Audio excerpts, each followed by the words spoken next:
welcome back to another video. So ayan, today is Monday and thankfully wala tayong work today. Unfortunately though, yung 4 days off natin is patapos na. So really wala akong masyadong plano today, and if you've seen na yung mga last na videos natin, you've noticed that super dami nating mga slow days lately. So yeah, it's another slow day, although for today medyo marami rin akong mga kailangan gawin in preparation for the week, but mainly dito lang talaga ako sa bahay. So I'm just finishing up yung aking kape na talaga namang paubos na, and then after this walking na tayo, pero instead na regular walking, I just decided na magpunta sa grocery, tapos kailangan ko na rin magpa-nails kasi guys, tignan nyo naman yung aking nails. So it's kind of like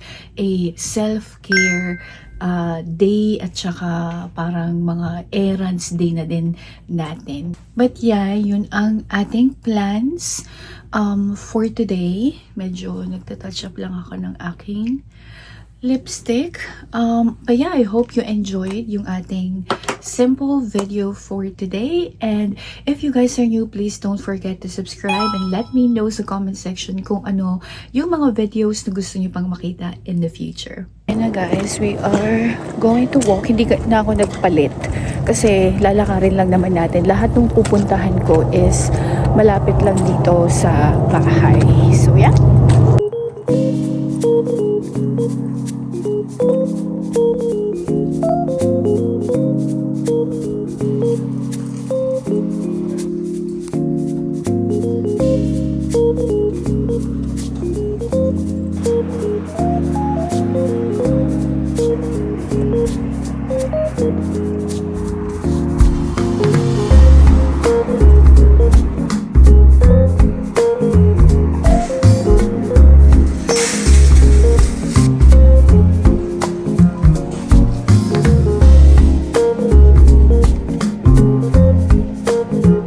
Ang ating complete cart. After nito, uuwi na tayo.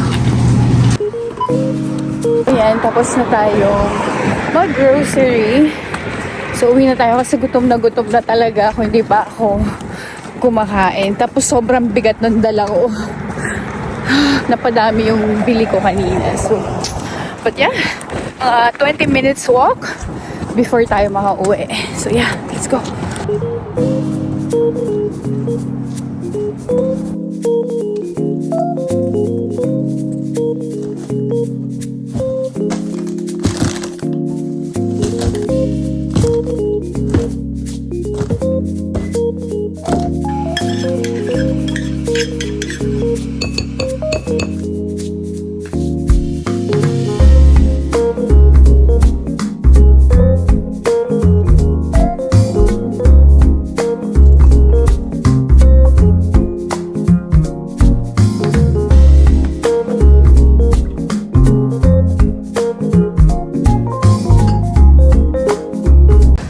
Guys, so a few hours later, it's almost 5 p.m. na, and babalik tayong mag-walk para una makuha natin yung step counts natin, and pangalawa kasi meron akong nakalimutang bilhin kanina, so yun yung babalikan natin.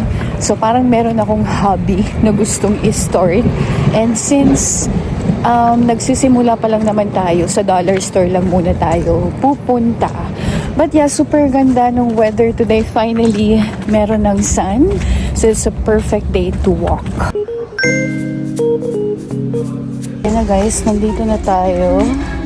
Titingin na tayo ng mga goods natin. So, ayan, meron sila yung mga ganito na meron ng drawing, tapos may watercolor, pero parang hindi ganyan yung trip ko.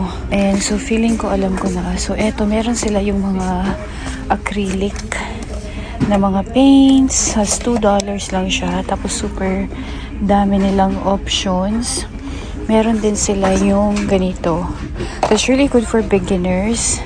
Yun yung parang gagawin natin. And then Meron din silang ganito. So, yeah. Tignan natin kung ano. And then, meron silang mga canvas dito. Parang ito yung kalaki yung gusto ko. So, yeah. Let's see. Meron din pala silang mga maliliit. Ayan o. Ang cute. Tapos, $225 lang to. Itong malaki, $225 din. Ito. So, parang ito na yung kukunin talaga natin. Parang nag-change yung mind ko kasi meron sila nito. So, meron na siyang pattern or drawing. And then, meron na din yung mga paint na kakailanganin mo. So, parang ifa-follow mo na lang siya. It's really good for beginners, I think. And $450 lang siya. So, nag-iisip tayo. Actually, meron pa sila dito na mas malaki. So, ayan. Parehas din nung kanina na meron na siyang mga yung paint na gagamitin mo. Pero parang ito watercolor siya. So, ayan. Magkano to? $5 lang siya.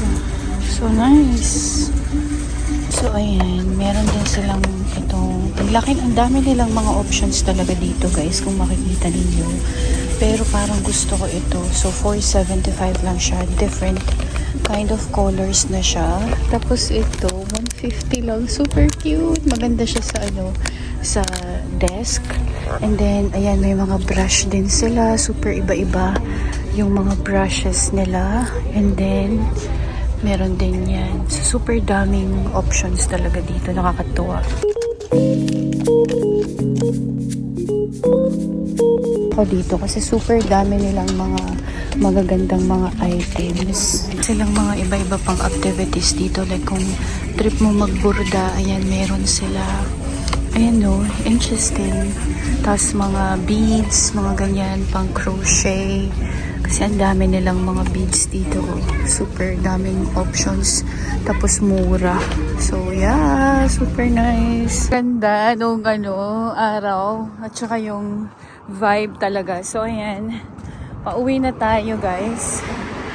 And na-amaze talaga ako sa araw. Ayan siya. Hey guys, so ayan, I am back ulit dito sa bahay. It's already 6:30 p.m. So kakagaling lang natin sa store. And thankfully, dahil 2 beses tayo nag-walk today, na-achieve na natin yung ating steps. So naka 13,000 steps na ako. But anyway, so mag-haul lang muna tayo. Kasi nga, na-excite ako dun sa mga painting stuff nila doon sa dollar store. Super dami talaga nilang mga items. Medyo meron lang akong isang parang na kulangan yung kung saan mo ipapatong yung yung canvas, yun lang. So siguro bibili na lang ako sa Amazon or sa Shein, tingnan natin. But so ayun, mag-haul tayo. So first is eto. Medyo dito lang din sila kumulang kasi gusto ko sana yung plastic, yung flat, kaso eto lang yung meron sila. So pwede na rin to. So $150 lang yan. So yun siya. And then, marami akong brushes na binili. Medyo na-excite ako dun sa mga brushes nila. So, first is ito. This is $5. Hindi ko alam kung kita nyo maigi. Pero meron na siyang mga different type of brushes. So, may mga flat brushes. Pero, yung nagustuhan ko talaga dito is yung fun na brush. Ayan siya. Ito siya pala. Ito. Kasi meron yung mga ibang set. Kaso, walang fan. Yung mga pinapanood ko kasi na mga videos ngayon about painting, parang sobrang ganda nung effect pag meron kang brush na ganito. Tapos may mga flat brush na medyo malalaki. Different sizes yan sila. Tapos, ito naman mga round na mga brushes nila. So, ayan siya. Tapos, meron na pala siyang case. So, kaya medyo mahal-mahal siya. Tapos, more brushes. So, eto siya. So, ayan, because yung goal ko eventually, tignan natin kung anong mangyayari dito sa painting journey natin, is that magta-try ako mag-paint nung malaki. And yung mga nakita ko na magagandang painting na medyo naging mas interested ako is yung mga ganito, yung mga gamit nila na brushes. So, yung mga malalaki. So, gusto ko tong itry. Siguro dun sa mas malaking canvas. So, we'll see. Tingnan natin. And feeling ko naman, maglalast siya ng matagal yung mga brushes na to. Kaya, okay na din. $3 lang to. Tapos, meron siyang 3 brushes. Kasi nga malalaki yung mga brushes na to. So, yan siya. And then, yung last natin na brush, so ito nagandahan talaga ako dito, di ba? Parang pang professional. So, mahaba siya. Hindi ko alam kung bakit mahaba. Hindi ko pa alam yung mga explanation masyado. Kailangan pa nating pag-aralan. But this is 350, tapos meron na siyang 5 different na brushes. So, flat brushes din siya, kaso mas dense yung mga brushes na to. So, yun yung mga differences ng mga brushes. Wala kasi yung isang buong set na parang mga ganito, which is okay lang naman kasi hindi siya masyadong mahal. So ito is super dense and then flat yung mga brushes niya. And then feeling ko mas siya, mas sturdy. So parang mas may control ka pag magpi-paint ka. So ite-test natin yan. But super nagandahan ako dito sa black na niya. And then, nagtatry akong i-uniform lahat yung mga brushes. Unfortunately, iba-iba yung kulay. So, okay na din yung ganito. Since nag-start pa naman tayo, baka mag-last lang to ng ilang days or weeks or months. Hopefully, hindi. But we'll see. And, okay. So, dalawa yung canvas na binili ko. So, eto yung mas maliit. And I decided pala na blank na canvas yung bibilhin ko. Mainly because meron na akong napipicture na gusto kong i-paint. So, itatry ko siya muna dito sa mas maliit. So, eto is 150 lang siya. And then, etong mas malaki is 275. So, mag-umpisa muna tayo dito. So, ayan siya. So, ito yung dalawang natin, canvas natin. Dito sa malaki, wala pa akong naiisip na gawin. Pero dito, parang meron na. Ito yung parang pinaka-test talaga natin kung anong mangyayari. Medyo kinakabahan ako kasi hindi naman talaga ako artsy. Mahilig ako sa painting, mahilig ako magtingin-tingin ng mga painting, ganyan. Pero, pinagkaitan talaga ako ng skills sa arts. So, medyo kinakabahan tayo dyan. But, so finally, ito yung binili ko na acrylic na paint natin, mainly because marami na siyang different na colors. So meron akong mga napapanood na videos wherein parang pinagmi-mix-mix nila yung mga colors para mag-create ng bagong color. Siguro eventually pupunta tayo doon. Pero for now, since yun nga, nag-start pa naman tayo, feeling ko mas forgiving to kasi medyo marami yung options natin for different colors.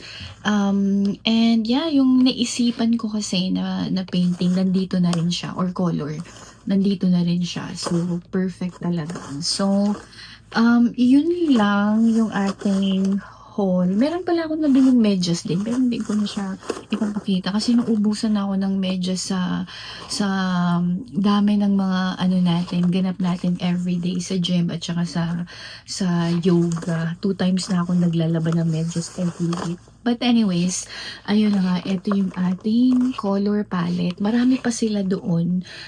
Actually, meron din akong nakita na isang set talaga na makakapal. Kaso, konting colors lang siya. Parang mga 12 ata. Ito, ilan ba to? 24 colors siya. Kasi iba-ibang shades siya ng blue, green, ganyan. Tapos may black. At saka meron na rin tayong white. So, I'm very excited na itry ito. Feeling ko nga itatry ko na siya mamayang gabi. Although, wala nga ako nung patungan. Ano bang tawag dun? Kasi easel ba? I'm not sure.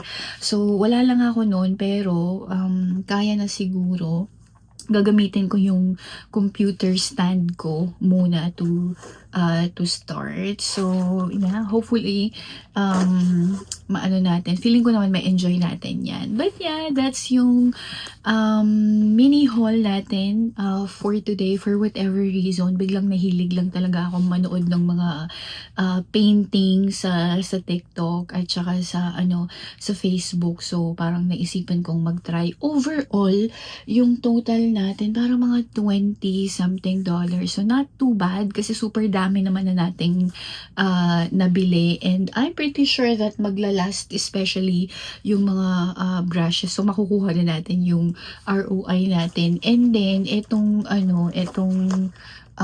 painting, for sure, magagamit din natin to multiple times. So, makukuha talaga natin yung ating pera. At saka, syempre, therapeutic din siya, 'di ba? So, we'll see. Hindi ko sure kung ipapakita ko sa inyo kasi I'm pretty sure na hindi super ganda yung kakalabasan ng mga una-una. Siguro pag medyo nag-improve na tayo. But yeah, that's it. That's our day. It's really quiet. And I decided talaga na walang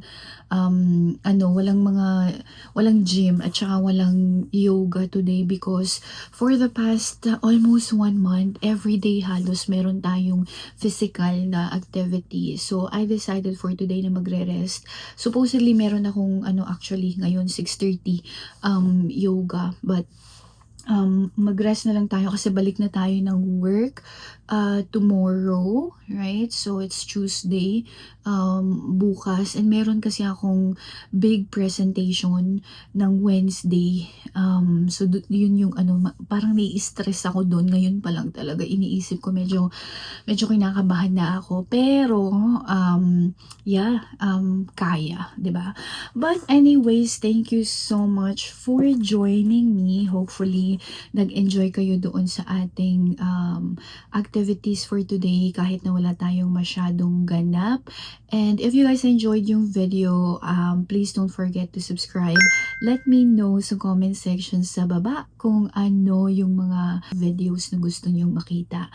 But yeah, thank you so much again for joining me and I'll see you dun sa next na videos natin. Bye!